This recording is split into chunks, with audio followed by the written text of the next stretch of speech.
Shalom and welcome to another in our series of podcasts from Temple Beth, a dynamic center for conservative Judaism in Los Angeles. This is a recording of a teaching with TBA Rabbinic resident David Kaplinsky. Yeah, I'll just preface our learning tonight that I thought it'd be fun in the theme of next week's Midrash tonight. I wasn't so inspired by the next parsha. There wasn't any of the Midrashim that really stuck out to me. So I thought, wouldn't it be great if next week is also Purim? Why don't we focus on that? So we're going to take a Midrash from Esther Rabbah, from the major Midrashic compilation about the book.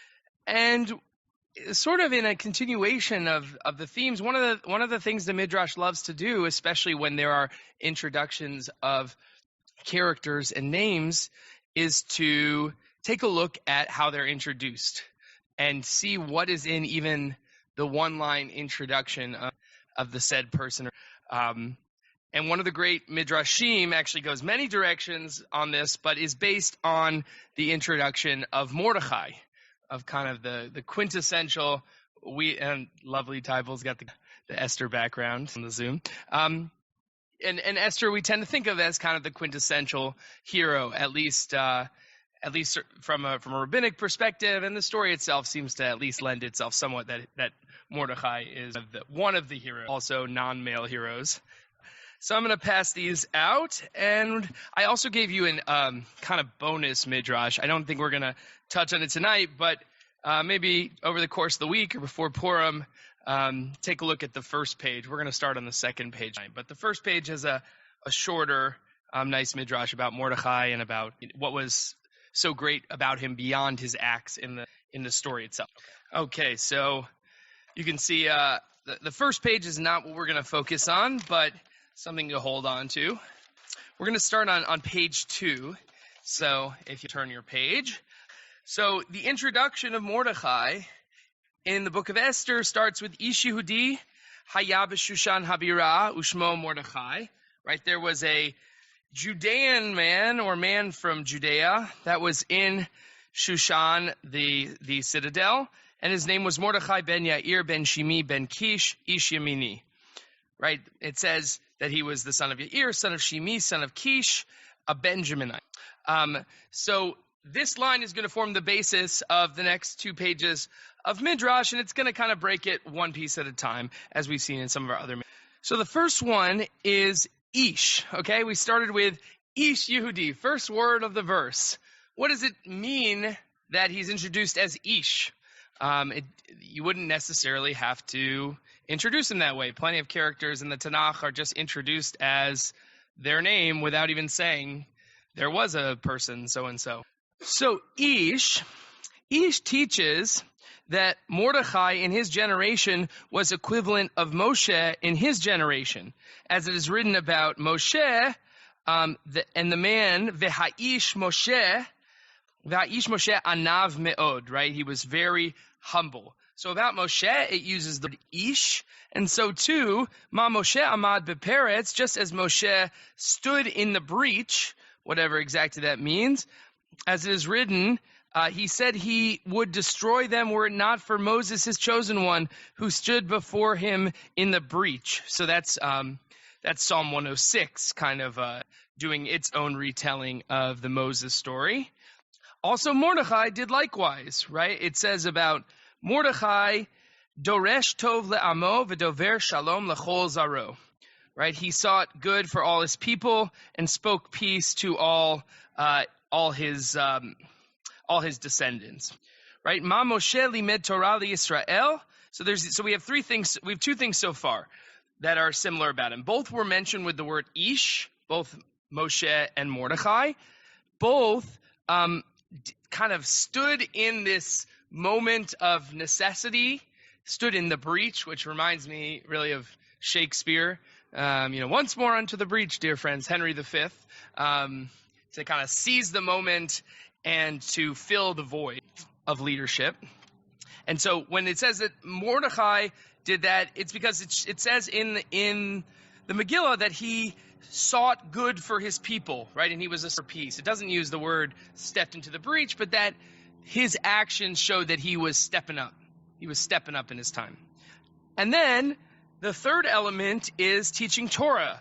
So it says, just as Moses taught Torah to Israel, as it is written, see, I have taught you statutes and ordinances. Also Mordechai did so, as it is written, divrei shalom ve'emet, right? He spoke matters of peace and truth, right? So interpreting Mordechai's these words of peace and truth, what else are words of peace and truth other than Torah? And as it is written, and it gives a demonstration of that from Proverbs, which says, emet kenei ve'al timkor, right? Acquire truth and do not sell it. And so bringing that Proverbs thing, it seems that in Proverbs it's much clearer that truth means Torah, right? That you acquire truth, you acquire wisdom, you acquire Torah, and you do not sell it. So too, when it talks about Mordechai speaking matters of peace, it's about Torah. Okay, so what do we think so far about this idea of comparison of Mordechai with Moshe? What do you buy their comparison, and two, what do you think the purpose of it is? Why did Mordechai need to be compared to someone other? Yes, Irv. Right.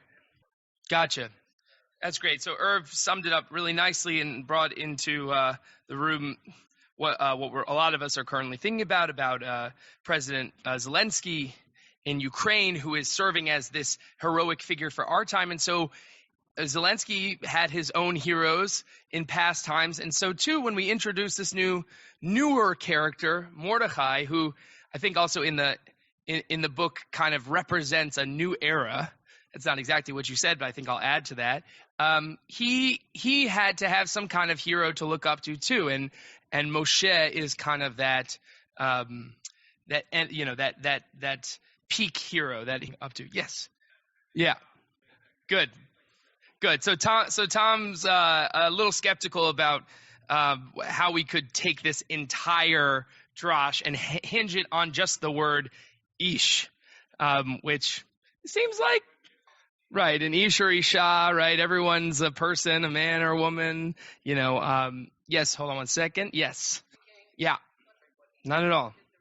Okay, so Joel's saying that Mordechai was more the coach on the sidelines, right? The person in the game with skin in the game was Esther. She was the one who spoke up, and she was really the one who saved the day. So that Mordechai is a secondary character. It's a little unfair to just be waxing poetic just about Mordechai.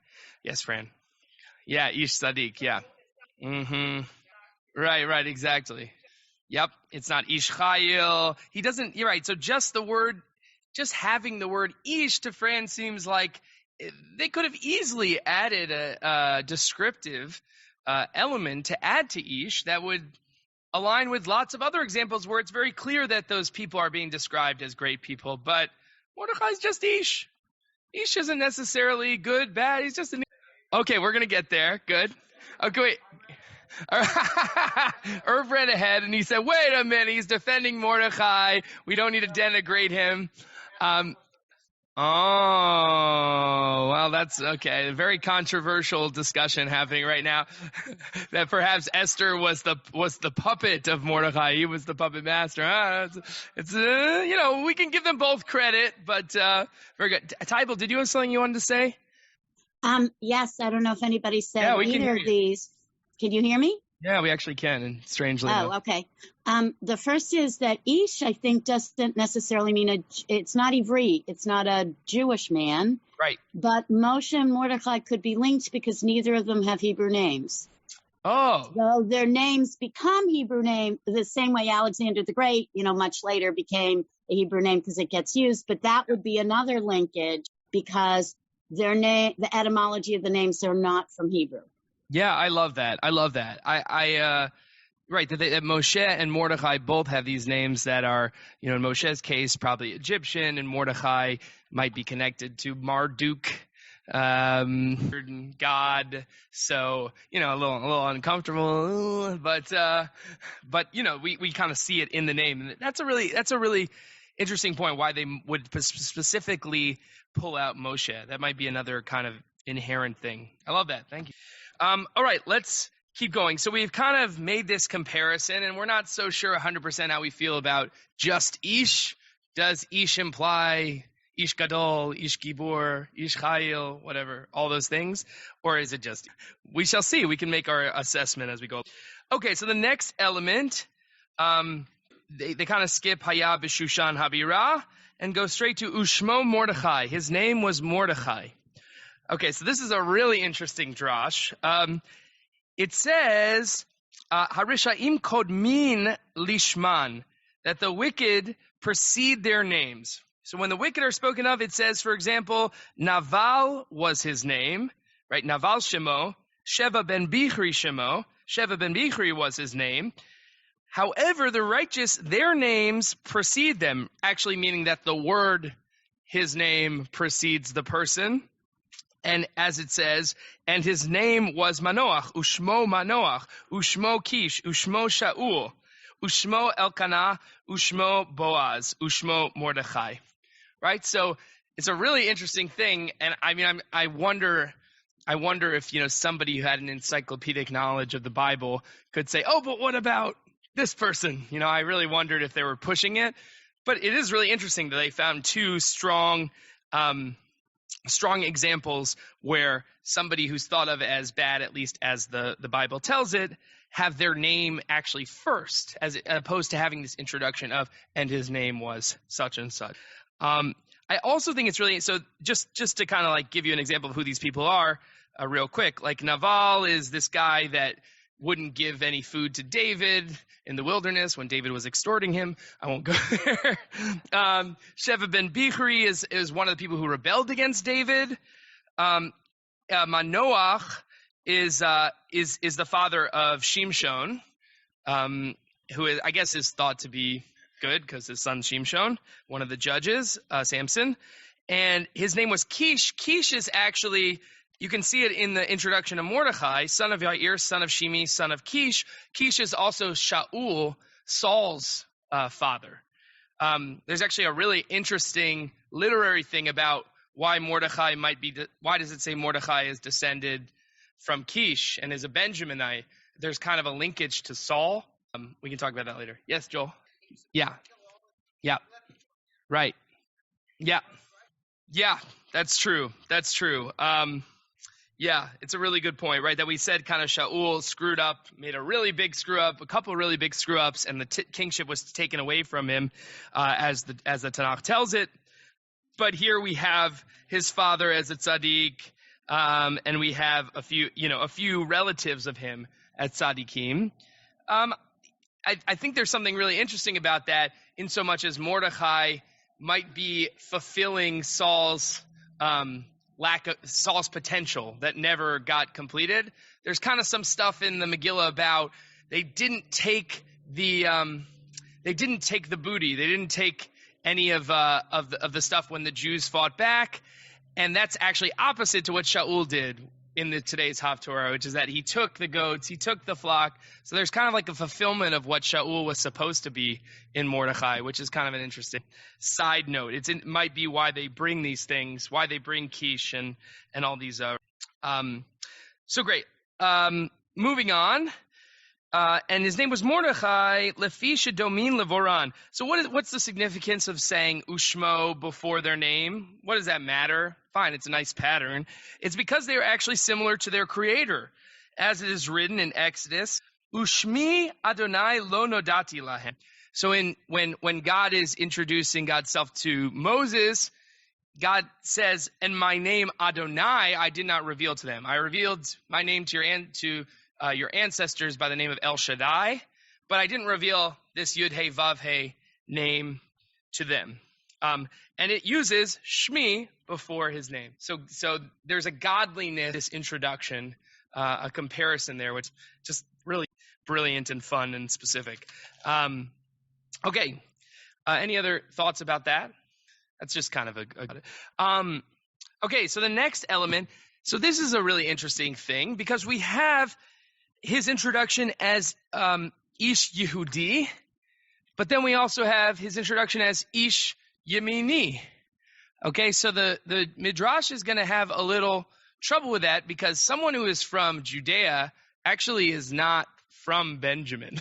Benjamin was a tribe just slightly north of Judea. Back when there were separate kingdoms, not everything was Judea. Judea was the southern kingdom, and the northern kingdom was Israel with lots of different tribes, and Benjamin was above Judea. So how can you be both? That's the Midrashic problem. So what does it mean, Yehudi? Why do they call him Yehudi? Lama nikra shemo Yehudi. Why was he called a Judean? Was he Havalo Yeminihu? Wasn't he a Benjaminite? You can't be both. So it says he was Yehudi lefi sheyiched shemo shel HaKadosh Baruch Hu keneged kol ba'ei olam, because he unified the name of the Holy Blessed One before all creatures, right? And this is the element. This is what is written. How did he do that? Lo yichra velo yishtachaveh. He didn't bow down and he didn't prostrate himself to Haman. But then they say, okay, but you may have heard this before. What's wrong with bowing down to a king? In halakha, you're actually supposed to show respect to kings and presidents and authority figures for the sake of peace, and because they have kind of taken a piece of God's honor, and you're supposed to kind of just respect their role in your life. So why wouldn't he bow down to them? Was he contrary and violating the king's decree? Right? You're supposed to observe the law of the land. Rather, when Achashverosh commanded everyone to prostrate themselves to Haman, Haman carved an idol and set it over his heart, intending that they prostrate themselves to the idol. So the Midrash here is trying to solve a problem in the story, which is, it seems kind of weird. Like we always grow up saying, oh, he didn't bow down. He wanted everybody to bow. I don't know if sorry, I had a flashback from day school. But there's nothing wrong with it. It's authority figures. So that they say, okay, he must have not bowed down for a better reason. And the better reason was that Haman had put this idol on his heart, and he was intending that it wasn't for them to bow down to him and his ego, but to really bow down to this idol that he's holding. So, I mean, this is kind of like, what do you think, Fran? Grasping, right? Stop him from doing. Yeah, so that's really good. So, Fran was saying, lots of monarchs have items of clothing or things around their neck that we might not want to bow down to, but we still are supposed to show them some kind of respect. So this kind of like inventing a story that's not in the text, this is the kind of thing that when I grew up, I thought this is what Midrash was, right? You just like write stories to like fill in the gaps. But we've seen some of the other ways of working within the Midrash are actually like getting really specific about what's there. And this is one where we actually have a problem with behavior if we want him to be a hero, because we really could just see him as being a contrarian. Like, stop causing trouble for no reason to yourself and to Jewish people. Like, don't do that. That would actually be a non-heroic thing, potentially. Other thoughts? Here, let's go on a little bit more and let's see. So ukesh shehaya ro'eh Haman she'ein Mordechai mishtachavelo nimalei chema. Right, when Haman saw that Mordechai would not prostrate himself to him, he was filled with fury. Mordechai said to him, Yesh Adon Hamitkael Kol Hageim. Right, there is a master who exalts over all the exalted. How can I forsake him and prostrate myself to an idol? So because he unified the name of the Holy One, blessed be he is called Yehudi, right? Which is to say, Yehudi means Yechidi. Okay, so there's kind of two elements to that. This is an example of the fact that he is showing the unity of God's name. He is unifying the name of God through these actions of righteousness and loyalty to God, so that we're reading it as that kind of unification, but we're also reading it as Yechidi, him alone did these things, right? So because he actually was the only one not bowing down, that actually shows that just because he was the only one doesn't mean he wasn't right. And so before we go on, there's this whole Midrash kind of hinges on the idea that Yehudi is anything like Yechidi or Yiched, right? But it actually, we have the difference between a Hey, like a Ha, and a Ch. And we also have the difference between, I think that's kind of the main problem, Yehudi, and also the difference between the Vav and the Yud. I think maybe the reason they can do that is a little bit because Hey and Chet maybe at the time weren't pronounced as differently as they are now, that they're both kind of supposed to be guttural, ha, ha, ha, ha, different types of ha's, and so it wasn't so far-flung sounding as we think. And maybe also that the Vav and the Yud weren't always so different, were sometimes kind of interchangeable, like we see in the Torah. Sometimes the word he for she is with a Vav, sometimes with a Yud. So I don't know. That's the best guess. But it does feel a little stretchy to us if you know some Hebrew. But anyway, so we have this unification and him being singular in his actions, which might be seen as potentially not very heroic, but we want him to be heroic. V'yesh omrim shehaya shakul ke'Avraham b'doro. Right? There are some that say he was equivalent of Abraham in his generation. So we've already compared him to Moshe, and then we've said actually that in some way he was not loud. Oh, fun. So too, I guess I'm just loud. So too, Mordechai in his time, people acknowledge the greatness of the Holy One, blessed be he. That is what is written. Many of the peoples of the land became Jews as the fear of the Jews had fallen upon them. Okay, so let's break this down. First of all, it's referencing a story about Abraham that isn't in the Torah, but is a midrashic story that rabbis kind of, take for granted in the same way that a lot of people think the story of Abraham smashing his father's idols is in the Torah, but it's just a midrash that really took off, and so is important to a lot of people. But the idea that this was Nimrod, the king of Ur, where he was from, throwing him in the fiery furnace because he refused to acknowledge Nimrod as a god, and he was saved by God, and not only did he do that, he was known to be converting people, which is the interpretation of this verse, Ve'et hanefesh asher asu v'charan. Right? This is when Abraham is on his way to Canaan. It says that he took the souls that he acquired in Haran, where he was previously, and midrashically that's interpreted as converts. Probably in the Peshat it meant slaves, but in the midrash, the nefesh, the souls that he made, is making souls, is very preacherly. And so too, it says about Mordechai that many of the peoples converted because when they fought back, the fear of the Jews had fallen upon them when they were able to fight back against the decree. And so there's this, in both of their times, people are embracing Judaism, perhaps for different reasons, maybe a more friendly one for Abraham, a more scary one in the Megillah.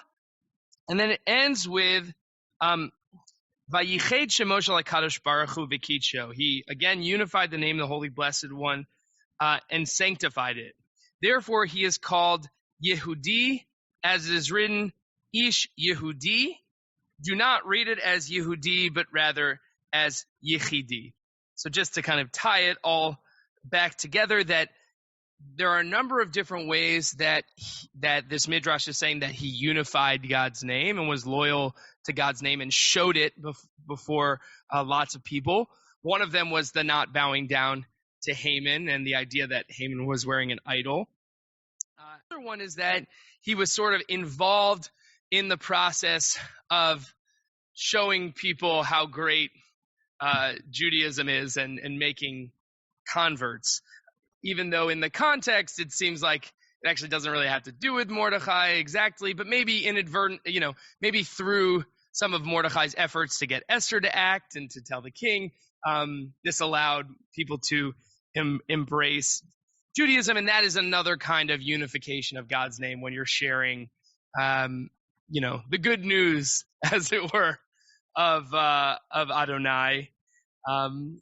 Any thoughts about this midrash and how I don't know how it'll inform your Purim or how you might kind of push back against it? We kind of had our debate between people who were really pro Mordechai and people who were more skeptical about Mordechai and who's the real hero.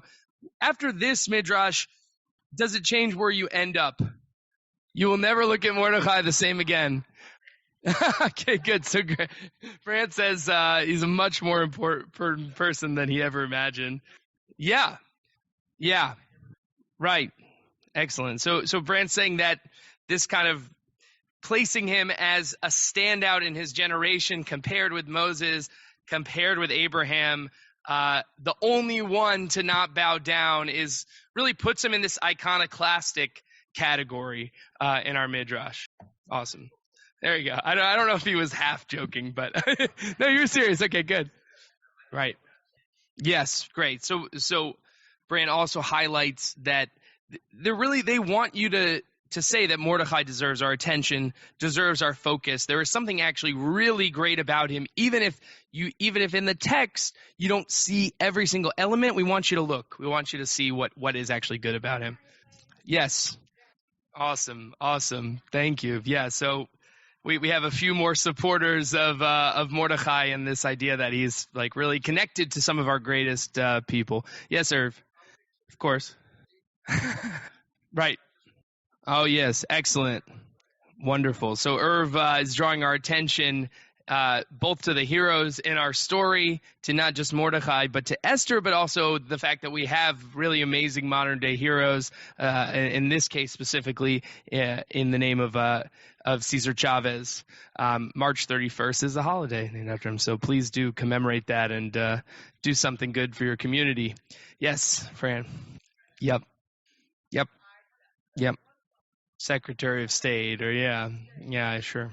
Yeah, great. So Fran's reminding us too, again, that we don't have to pick favorites. We don't have to say only one's a hero and one's not. Just like we have presidents who are great and have great cabinet members and both contribute a lot to society. So too we have with Mordechai and Esther, in that Mordechai, while Esther may have in some ways really pulled the trigger on a lot of important pieces of the story and deserves our attention, that Mordechai did have a kind of public relations campaign or did these more public actions, both in the things mentioned in the Midrash and also in the way that he mourns upon hearing the decree in public, that both of them were able to really work together. And I do think that I also agree with Fran that, we do have this praise heaped on Mordechai, and I didn't go through all of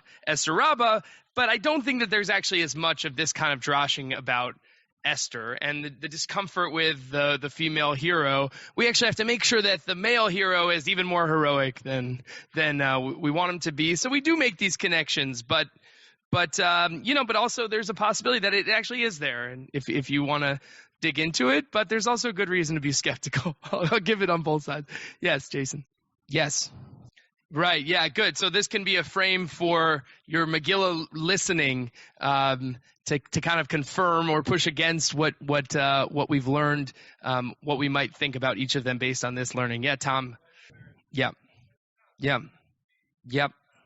Awesome. So Tom says it'll really kind of pop, and the literary arrangement of it will, kind of show itself anew, hopefully, and give a little bit more drama. And also, this line is a line that traditionally the kahal says before the reader, right? So this is actually a line placed in our mouths, not just in the person who's skilled to read. So we're kind of, hopefully we'll be speaking these words and have some of these midrashic takes in our minds and our hearts, and we'll go from there. Thank you, everybody. Always good to learn with you. You have been listening to another in our series of podcasts from Temple Beth Am, a dynamic center for conservative Judaism in Los Angeles. If you enjoy these podcasts, we invite you to write a review on the Apple Podcast site or wherever you get your podcasts. For more information about Temple Beth Am Los Angeles, go to tbala.org.